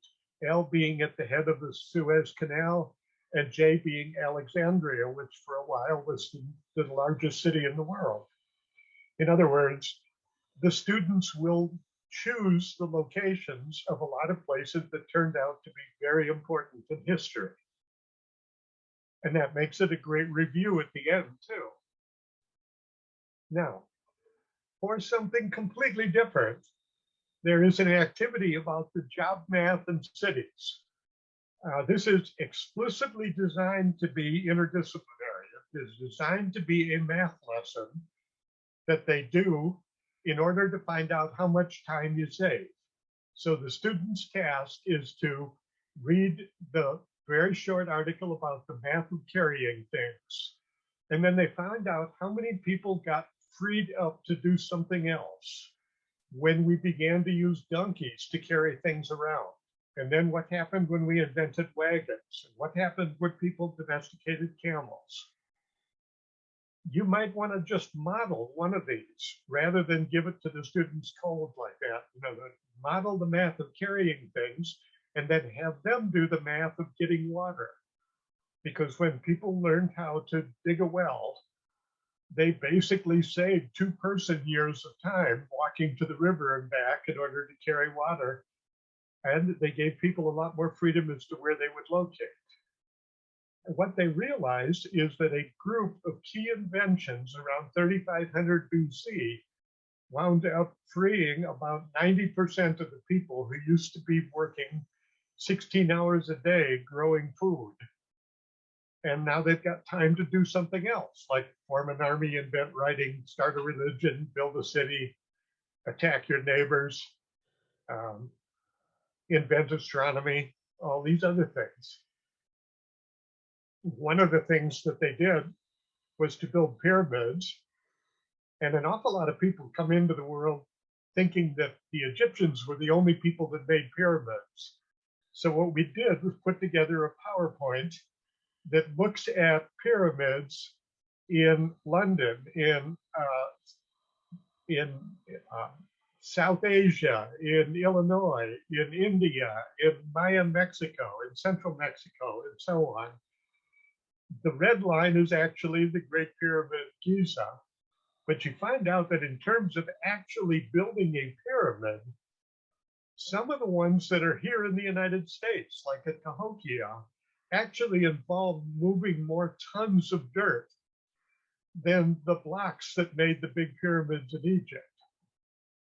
So they see that pyramid building was not just in Egypt, and they appreciate the enormous amount of skill and labor and time that it takes to build a pyramid. But people build them all the way from Mexico to Peru to China. Shape of a continent is your choice of 3 different activities that all have the same point. And that is to realize that Europe is very different from the other continents. Europe has more miles of coastline than South America, Australia, and Africa put together and multiplied by 1.5. That is, Europe is a continent made out of little peninsulas. And back in history, before people had airplanes, and cruise missiles, and things like that, a peninsula was a great place to be to start a civilization because it was like a room with only one door. You knew exactly where an enemy was going to come from if an enemy would attack you. And that gave Europeans a big advantage over people that were living in, say, West Africa or the Chinese plain. And there are 3 different activities that nibble around that point, that to realize that Europe is a region of peninsulas, and it had consequences for security, and later on it had consequences for the development of ports and sea-based empires. There's a reason that Europe and Southeast Asia were the ones that were seafaring. Defend Your Homeland is a game about protecting your peninsula if you lived at place A against an enemy that is attacking from place E. And the question is, where do you build a fort and where do you try to form alliances? Now, this game should not take more than 10 minutes. In other words, if they have already done a game like this, this is a quick way to review it, but it also is a way to look at the geopolitics of the era around the formation of Crete and Greece and Persia and some of these places. Because they, by and large, will defend place D or place I. And then if they lose a battle there, they're going to probably go to place 2. And if they lose a battle there, they're going to probably defend place 6. It's background for lessons about Greece, Greek, Sparta, Persia, Bible times, and so on. There's another map for attack by sea. And when you rotate this map, you find out A indeed was Athens, and place 1 was Istanbul, and place 2 was Philippi, and place 3 was Thessaloniki. In fact, in West this is for Tom Hinken up there, who has to deal with all the Dutch Reformed people that show up at Muskegon there. It's interesting that Paul's letter to the Colossians, Philippians, Ephesians, Thessalonians, and Corinthians were all places that are on this map that people would use as strategically important places. It shows that history is kind of organized, which is really the point we want to make. Then come the two big activities on trade in the classical world. And we're going to play one of these in the next session. So I'm going to zip over it fairly fast to say the task is that students read a roll card about where they live and what they do there. And then they've got to advertise, make trade offers, accept contracts, and report trades. And when you put all these trades on a map, you get an idea that the Eastern Hemisphere was pretty well connected by about 250 BC. And they were connected by 4 different trading networks that were based in different areas. Like I say, we'll play that game a little bit later on. This game is extremely flexible. We're going to ask you for advice next time around, if you do play the game, as to how you chose to structure it, because the notes give you several different ways in which you can set it up. The game is actually based on a bunch of data that came from ancient shipwrecks, and we put together one real quick activity that shows where a bunch of Roman ships sunk and now have been found, and what the cargo was on that ship at that particular time. And when you put this together, you find out why Rome wanted to expand in particular directions and why it didn't really care about other directions, why it moved into Romania, for example, or into Britain, but pretty well ignored Germany and, well, except for one time when they went in there and got their heads handed to them on a platter. But that's the kind of story we're trying to give you the background for. So the summary, one more time, is these activities are designed to support, not to add. In other words, they're not replacing lessons that you're doing. They're supporting the lesson you're already doing about the Trojan horse and the Peloponnesian War and the ancient trade networks and so on. They do reinforce each other because each one of them deliberately does a different thing. And that's part of why they give you something different, a new and different activity on different days. It gives you a way to make your class a little bit more interesting from day to day if you're looking for some ideas in these particular directions. So that is your drink out of a fire hose. We had 15 minutes here, and I see I left Becky exactly 12 seconds.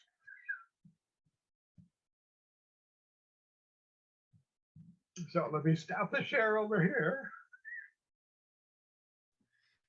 It's time for Skills and Stuff with Miss Rebecca Bush. Take it away, Becky. Needs a little work there, Dave. But I'm confident that she'll get it. All right.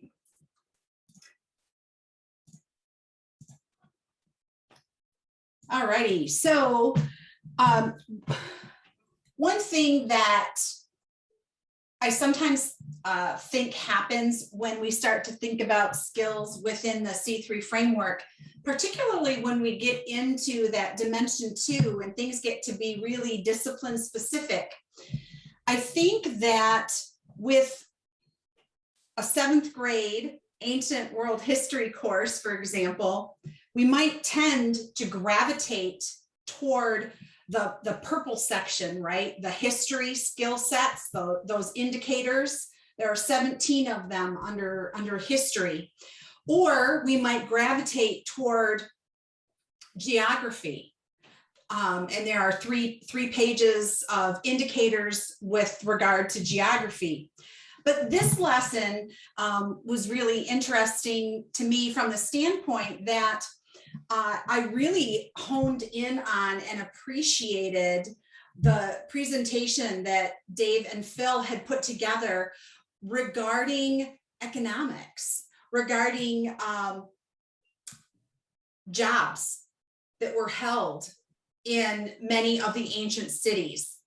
And I think sometimes when we take a look at a textbook and it may, briefly describe the jobs in Egypt, for example, and then it may or may not describe the jobs in Mesopotamia. So I think it's excellent that you two have put them all in one PowerPoint. So it's very easy to make comparisons.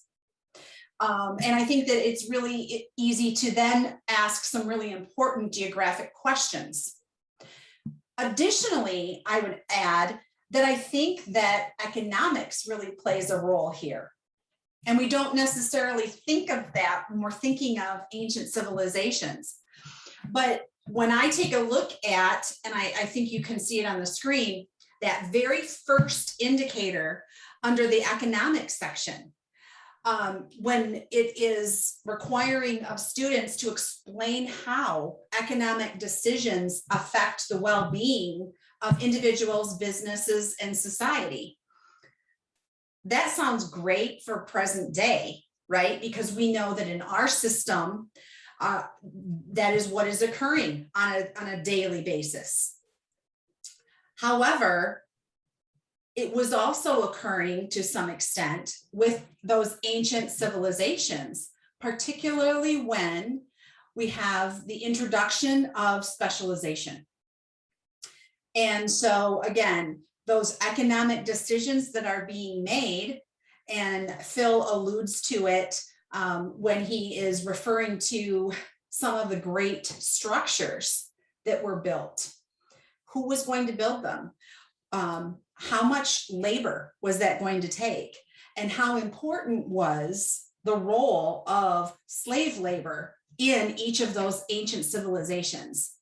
And so I think sometimes it can be really important to go outside of the discipline of history skill sets or geography skill sets, because again, it is all integrated. And so I think that, again, really getting students to understand that the same economic concepts apply to ancient cities as they do today. Obviously, it looks different, right? But again, nonetheless, students should be thinking that way across time, right? That's all I have, Dave.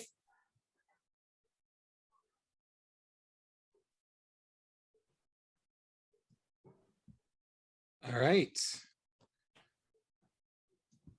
So, and I wish Zoom didn't automatically go into full screen mode. It probably doesn't. That's a setting I can turn off. Let's see. So up next, we're going to go into a lesson 3 overview. So I'm going to share my screen now, and that'll force you all back into full screen mode.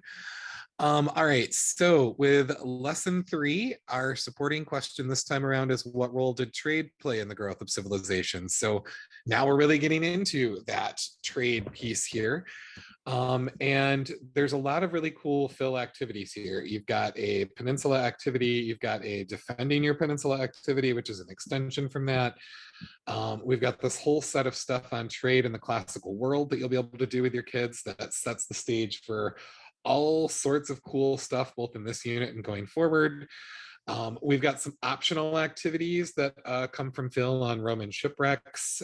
And then I kind of closed this off with, I found a really cool, when we were writing these, there were things that, we left from the original units. There were things that we expanded on, and we were trying to come up with some stuff to do a little bit more with Romans and the Chinese. And I ended up stumbling across this inquiry from the New York State Social Studies Toolkit, also available on c3teachers.org. And it's a really cool guided inquiry. It's a really cool inquiry that You can take and do with your kids. There's some great sources for them to explore and grapple with. So we've included that in there too as kind of a way to close this off and set the stage for Unit 4, which will be rolling out in November. But that's the quick gist. We're going to talk about the assessment for the unit a little bit later, but I'm going to turn it over to Phil to do his next chunk here of sort of explaining some of these activities, particularly the trading game, which I know he's really proud of and I think is just fantastic. So Phil, take it away. And I will once again stay on till you've both shared your screen and I can hear you.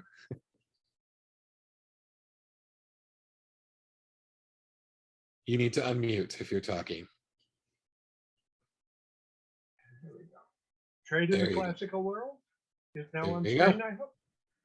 Yep. This one is not as, I almost feel like I've got to start out with a sort of an apology. This one is not as completely thought out. We have not tried it nearly as often. The game that I showed you earlier about Egypt has been run literally dozens of times by dozens of different teachers.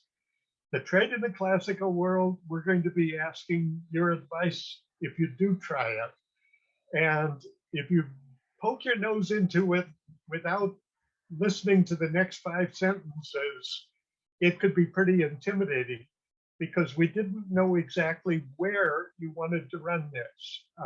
Dave said we should include China in here because it makes a transition over to that discussion. And in fact, there were trade connections. There have been Roman coins found in China.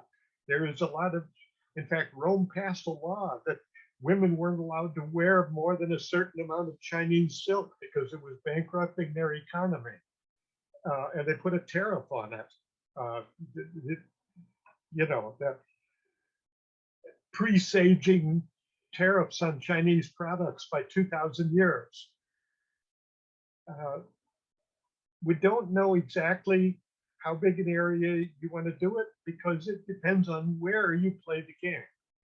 The game itself is based on a trading game that a lot of people have used, but it used imaginary products. You had a team of people who were selling circles and a team that were selling blue triangles and a team that were selling red squares. And everybody had to try to figure out a way that they wound up with a certain number of triangle squares. And we thought, you know, that's a highly engaging game if it's set up right, but there's no payoff for it at all. And we thought, what if you just put that game in a real world situation? That's where trade in the classical world came from. We've got plenty of evidence for trade in the ancient world. More than 2,000 old ships were wrecked in storms, and scuba divers have been digging around in them trying to find out what they were carrying. There was a shipwreck in Indonesia that had a bunch of material from the Vikings. That's an intriguing thought, and kids find that kind of interesting. We'll use this information from the old shipwrecks to set up a game about trade in the ancient world. And by the way, as Becky pointed out, this is meeting an econ activity that's all about making economic decisions in today's economy. So you might have heard this before, but it's awfully important to remember. If the people in a particular place want to have something that they are not able to dig, grow, or make in the place where they are, some of the people in that place have to do what we call a big job. Now, your kids should come in knowing what a big job is because it's a big lesson in the 6th grade Giants curriculum. But if not, we've added a little bit of information about that and we'll give you access to a PowerPoint. It's a basic income generating job. In other words, it makes something that people in other places want to buy, and so it gives you some basic income to your local community. Kalamazoo is very happy right now because Pfizer is headquartered here, and we are busy selling vaccines to the rest of the world and making, I tell you, a whole lot of money out of this. And you might want to ask, what are the big jobs in your community? they will have done this in 4th grade and again in 6th grade. It brings money into your local area. There's another presentation that explains it further with a lot of examples. But the honest fact is 95% of the people in a particular area don't do big jobs. They do other jobs. You know, they run stores, they fix roads, they teach classes, they design PowerPoints, things like that. Until you sell it to someplace else, it's not a big job.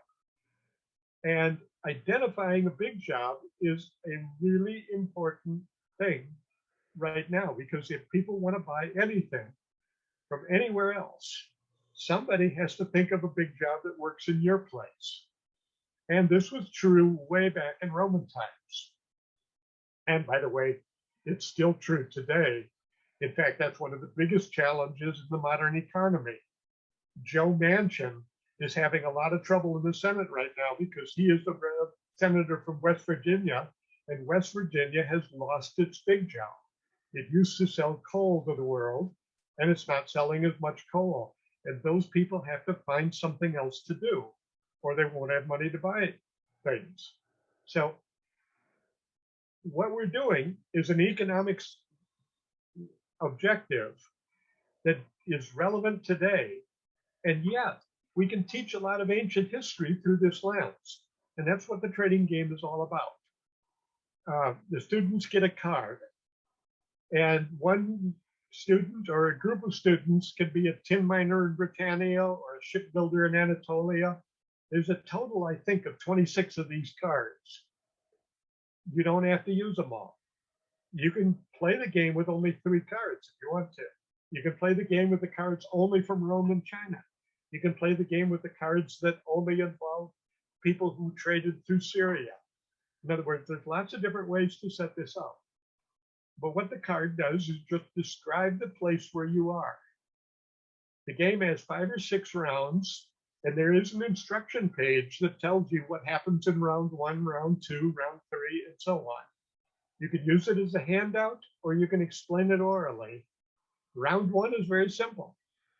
You read your card, find out where you live, and try to figure out what are you going to try to sell to the rest of the world, and what do you need to buy?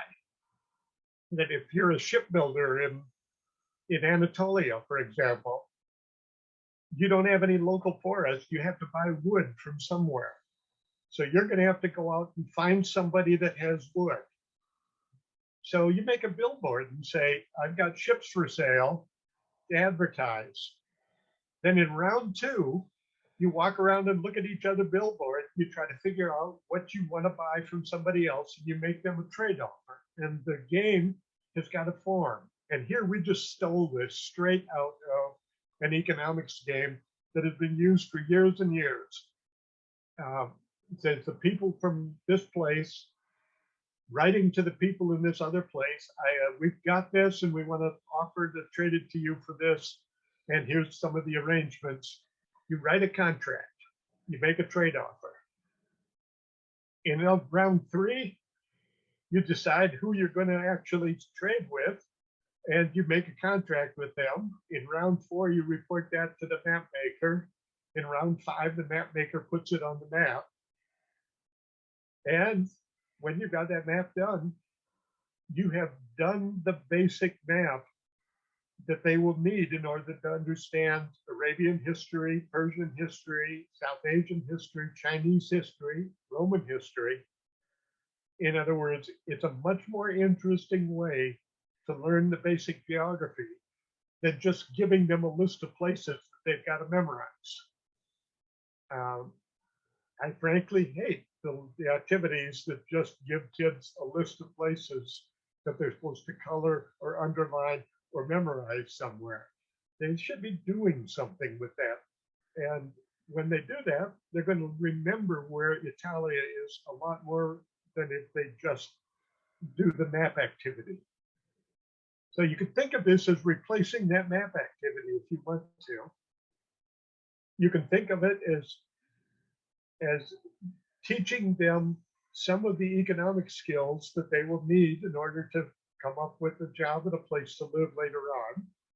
you can think of it as reinforcing some of the mapping skills and the geography clicks. In other words, the game is very flexible.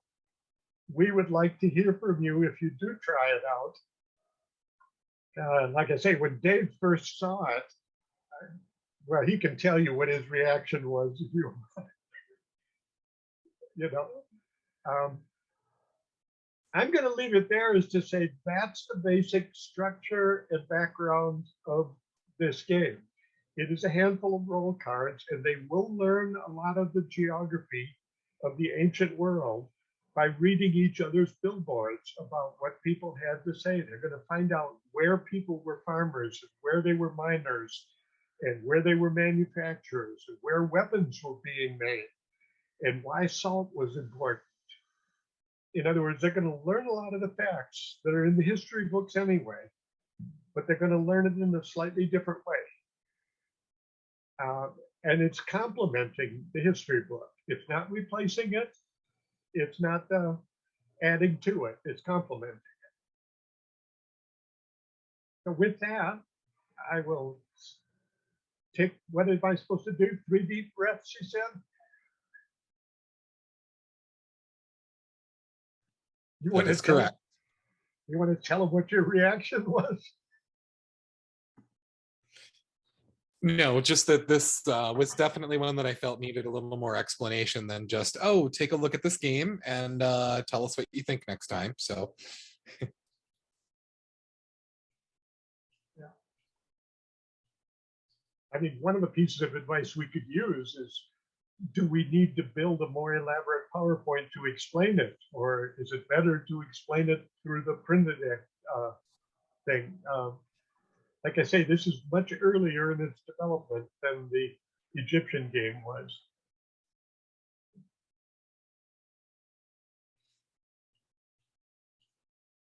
Well, I will punch the stop button over here. That passes it over to whoever's next in line here. All right, well, we are actually running a little bit ahead of schedule, which is great. It means you guys might be able to call it quits a little bit early tonight. But before we move into the assessment corner, it is time for skills with Miss Rebecca Bush. No, nobody? Okay, fine. Becky, it's all you. And no comments from that particular peanut gallery. We can work on it. Right? Okay. Moving right along.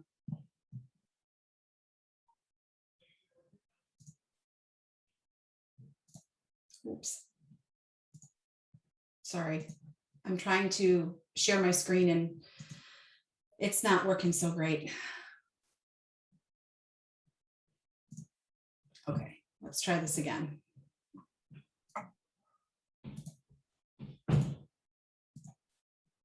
Okay, there we go. So this last lesson, like Phil has previously stated, it is rich with economic concepts. And again, we go back to that economic indicator that would be also very well used in this particular lesson. But I also pulled the indicator number 4 from the geography section, because again, really is an integration of culture as well as economic decisions, and how cultural patterns and economic decisions really tend to influence the environments, the daily lives of people in both nearby and in distant places. And this becomes a really important concept when students begin to learn the importance of the Silk Road. And I think sometimes students might see the Silk Road as an economic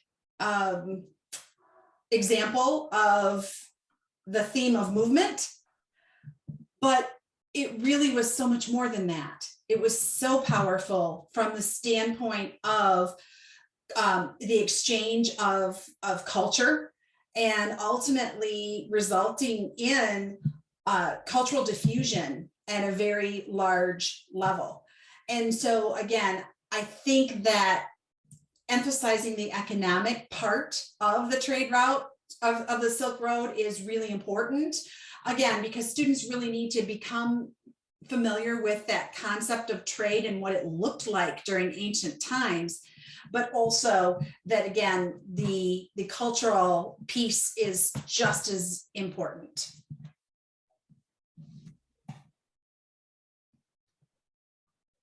Thanks, Dave.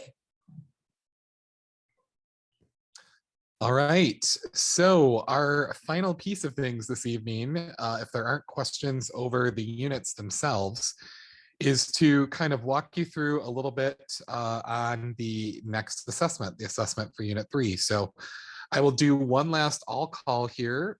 What questions might you, oh, wait, I've got to do my best.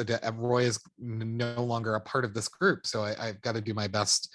Adaptive Schools, what questions might you have for us?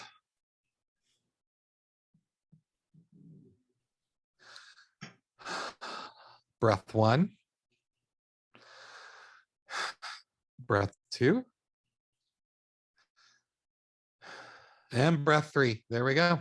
If you have questions, feel free to drop them in the chat. But I'm gonna, and Becky, you can unmute here too. I'm gonna share not what to do when you're selling a Mac back to someone. I'm going to share our Unit 3 assessment. You can see those, it looks like someone else is in here already, totally fine.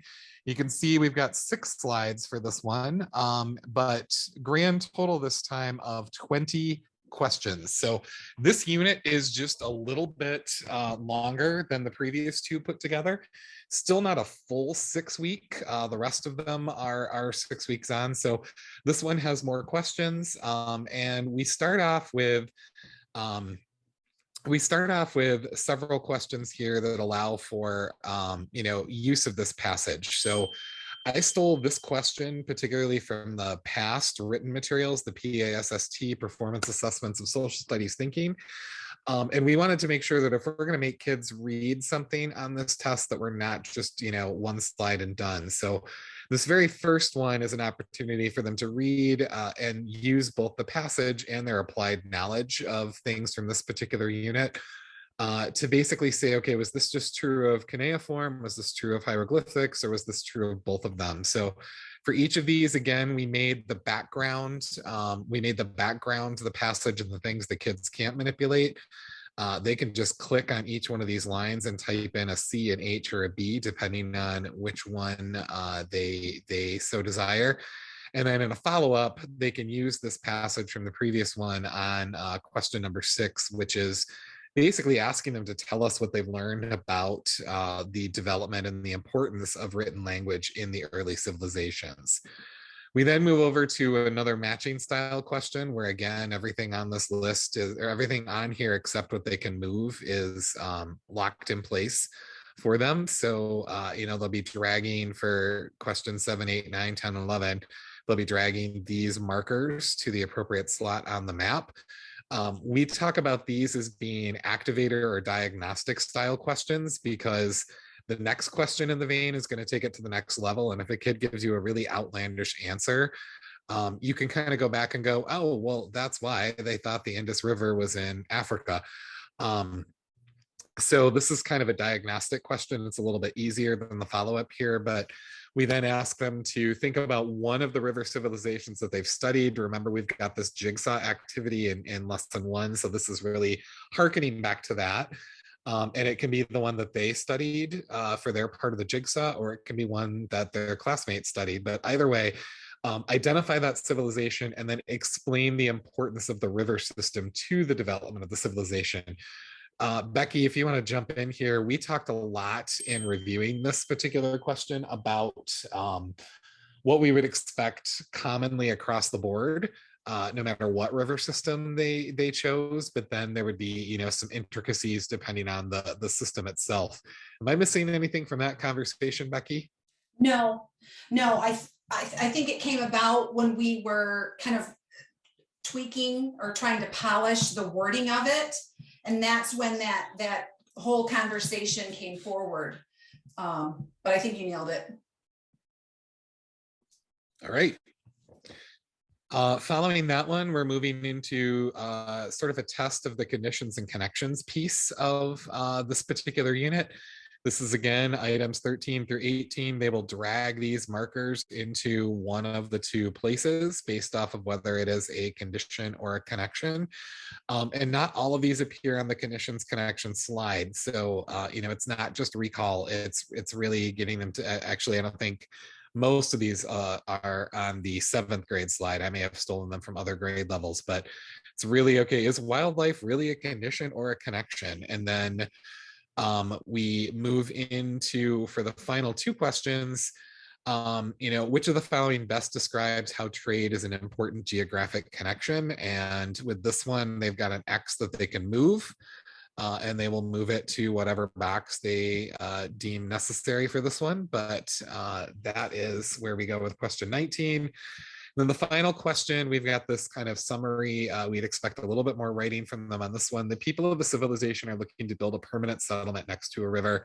Is proximity to water a geographic condition, a geographic connection, or both? Explain your answer. So really highlighting the conditions and connections part, of which multiple activities throughout the unit link back to. And that's your 20 question assessment for this particular unit. Just like with the last one, and just like with all future ones, we anticipate that some of you will use it, some of you may not, some of you will use parts of it, some of you will take it and add a bunch of questions. All of those are fair use. This is an open education resource. We give you that license to do that. We just don't post the assessments on the website because we don't want kids to get a hold of them. So we're going to start off the next Giants rollout the same way we started off this one, with a little bit of a conversation on how assessment went for this. So just kind of be prepared for that going in. But what thoughts, what questions, what noticings do you have? Becky, what do you want to add? Phil, what do you want to add? All of the above. Let's start with questions from the participants first.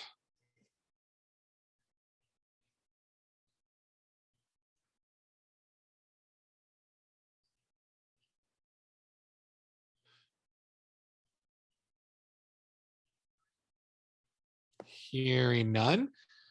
Becky or Phil, anything you want to add to the assessment conversation here?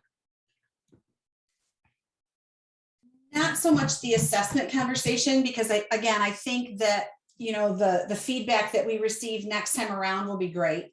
But I do want to mention that we are going to continue to talk about skills from the C3 framework. And so, again, if you can come to the next session with a copy of the C3 framework pulled up on your computer, I think that might be helpful.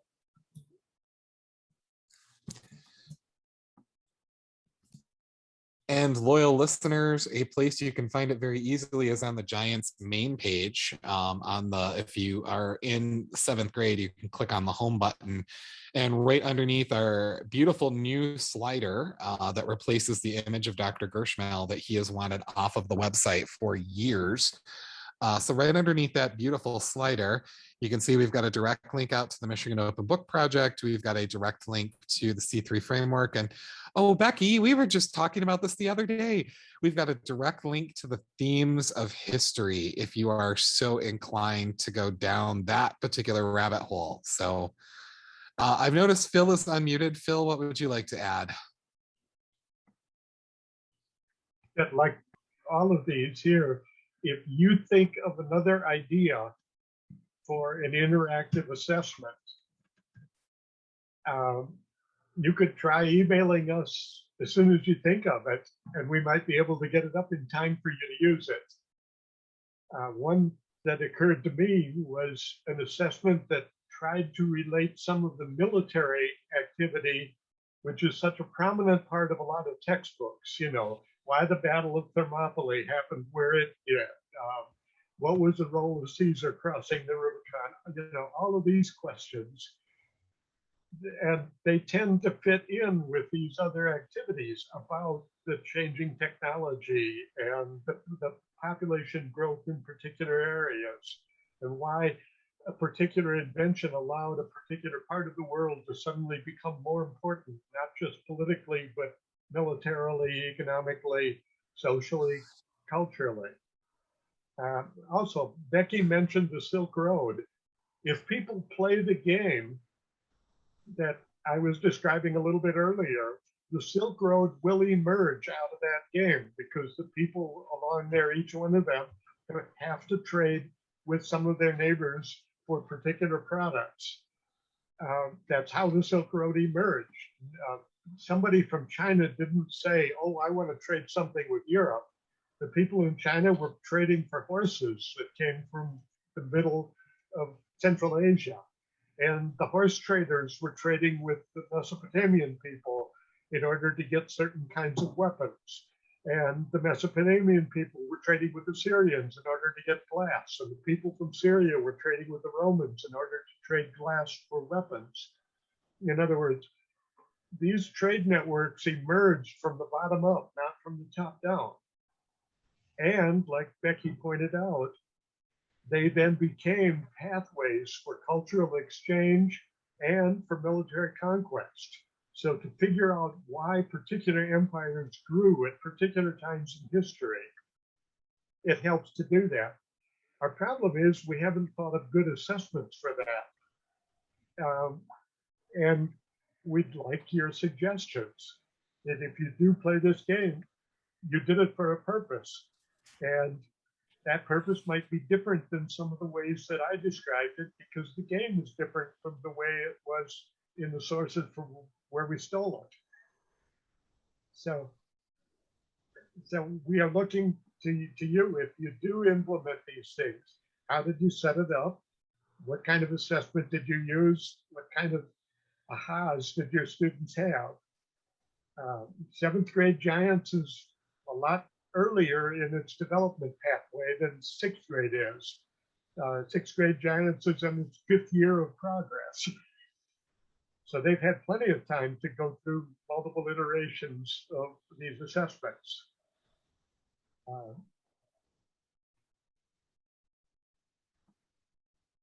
And I think with that, any other questions that came up?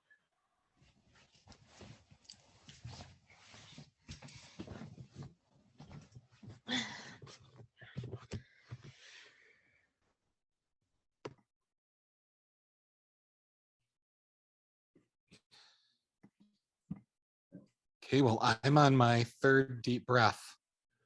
So, all right.